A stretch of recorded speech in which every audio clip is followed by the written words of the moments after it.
Olá a todos, bom dia, eu venho aqui fazer mais um vídeo agora sobre crítica textual do Antigo Testamento. Eu estou fazendo uma varredura no texto original, tá bom? Do manuscrito massorético da Idade Média, que é o Códice de Leningrado B19A. Tá? Leningrado porque se encontra hoje na Biblioteca Russa de Leningrado e B19A que está catalogado como esse número. Então, eu estou fazendo um apanhado geral do aparato crítico, para nós vermos como o texto se desenvolveu desde a época antiga até os dias de hoje. Como apareceu no hebraico, como apareceu no grego, qual tipo de adição, qual tipo de supressão que foi tirado do texto. Você está no canal do professor André Marcelino e o nome do meu canal é Escavando as Escrituras. Fique comigo que você vai entender mais sobre aparato crítico.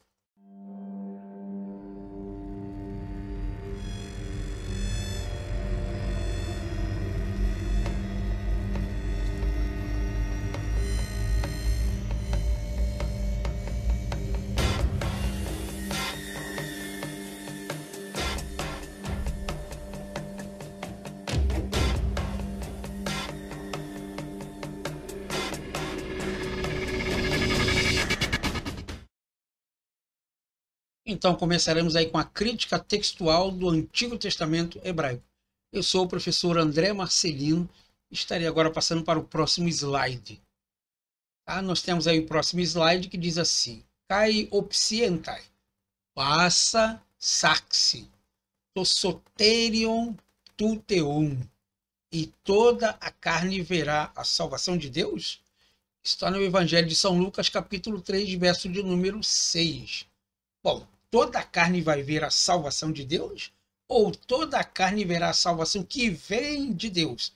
Então você pode analisar aí que o texto está faltando alguma coisa, né? Nós temos aqui Kai, Upsientai, né? E verão, né? Passa, Sax. Toda a carne verá, tá? Upsientai aqui é médio, passivo, tá? Solteriam a salvação, tá? Tem aqui, ó, panto, quer dizer, todos, tu teou, de Deus. Então, toda a carne verá a salvação de Deus. Eu acho que aqui faltou a preposição de direção ek, que quer dizer tirar de dentro para fora, que é o próximo slide que eu estarei mostrando para você agora, que é esse cara aqui, ó, ek, que é a preposição de direção. Né? Ele está bem aqui, ó. Então, toda a carne verá a salvação que vem de Deus. Você vê que a seta aqui está vindo de dentro para fora. Tá? Essa aqui é uma tabela mecânica, ok? Das preposições gregas. Nós temos aqui aná, que está apontando para cima. Então, aná quer dizer para cima. Katá quer dizer embaixo. Dia quer dizer no meio, ok? Pará quer dizer do lado. Apó, que é do lado, ok? Ek, que vem de dentro, ok? Metá, para o lado. Ante, ok? Para o outro lado aqui, ou para o meio. Entre, eis, para dentro. Prós, para dentro, ou diante, né? Peri, aqui, ó, ao redor. Hiper, é em cima, e assim sucessivamente. Então, nós precisamos aqui, então, do texto que está faltando, ek. Tá?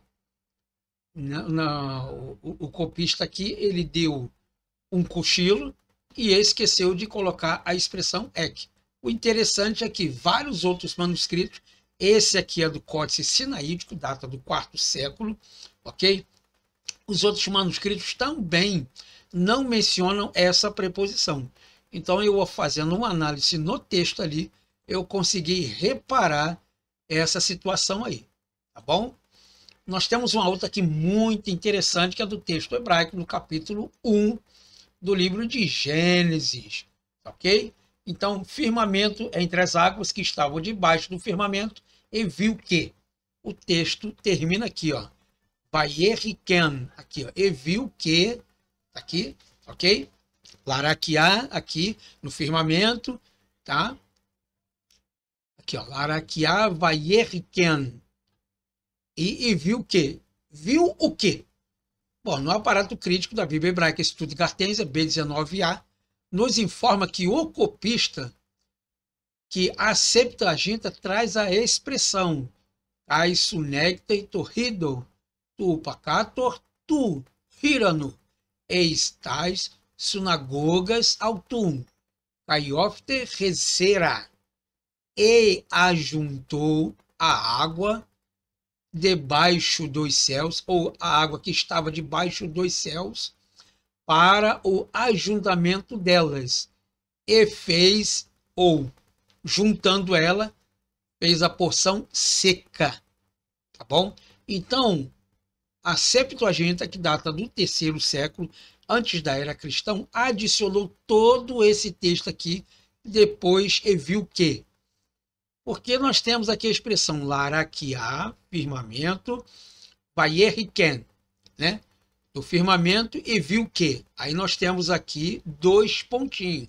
Esses 2 pontinhos aqui se referem ao sof pasuk, que quer dizer fim de frase, ou ponto final na nossa língua em português. Então você vê que a Septuaginta, séculos depois, ela adiciona toda essa expressão aqui para dar uma melhor classificação no texto, para que nós possamos entender como o copista estava querendo conduzir o seu texto ali. Tá? Aqui nós temos uma adição também, logo após a expressão Hashamaim. Nós temos aqui, ó, Hashamaim, tá? As águas. Depois da expressão hebraica, um escriba no texto grego, na Septuaginta, adiciona a expressão grega kaipantotukatum, kaipassegeis, e todas as criaturas de toda a terra. Então ele está dizendo que ele não somente fez as águas, mas fez também todas as criaturas, criou todas as criaturas, que elas pudessem viver tanto na água quanto na terra, que são o jacaré, o crocodilo, os sapos, as rãs e vários outros animais que conseguem conviver dentro da água como dentro da terra também. Tá bom? Então o copista aqui, ele extirpou esse texto aqui. Então um copista posterior, tá?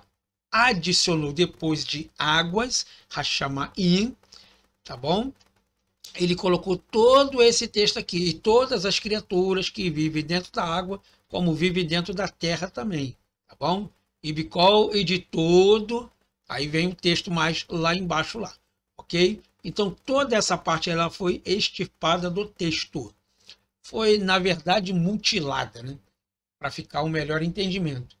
Essa daqui também eu achei muito interessante, porque ela traz a expressão El Toledot, né?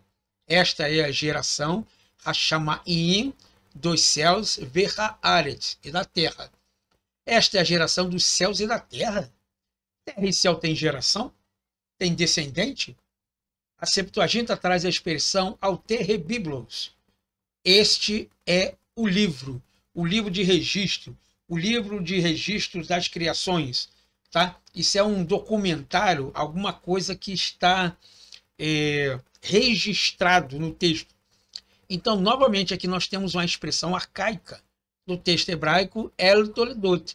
Esta é a geração, ou as descendências, mas céu não pode ter descendente, terra não pode ter descendente.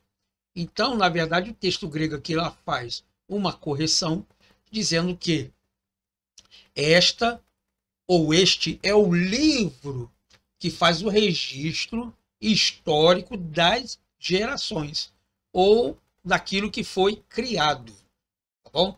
Você vê como o texto, além de ser antigo, é de muito difícil a redação. Então nós temos que ter muito cuidado com isso aí, para não chegar na internet e dizer que a Bíblia está errada. Não é questão que a Bíblia esteja errada, é que nós estamos no século 21 e a Bíblia foi escrita milhares e milhares de séculos atrás, onde certas palavras nós temos complicações de entender exatamente como o copista queria se expressar, né?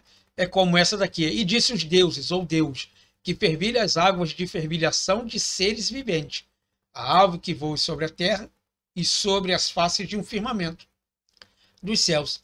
A expressão, a Septuaginta, ela adiciona a expressão caipanto tucano, caipaces gays, e todas as criaturas de toda a terra.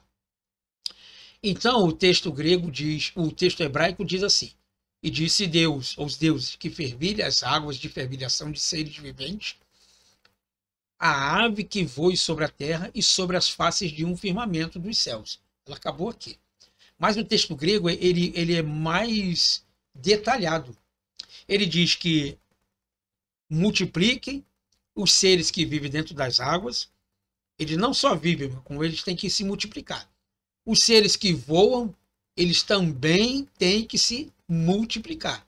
E os seres que vivem na terra também têm que se multiplicar. Então você está dando a entender que o texto grego ele está sendo mais detalhado do que o próprio texto hebraico ali. Entendeu? Ainda que seja um texto também mais antigo, a Septuaginta data do IV século antes da era cristã, através de Alexandre o Grande ali em Alexandria, você vê que ele está sendo muito mais detalhado do que o próprio texto em hebraico. Bom, tais matetainmus, rinamatete metascarais, aos meus alunos, a fim de que venham aprender com alegria. Muito obrigado pela sua atenção e eu espero vocês então numa próxima aula.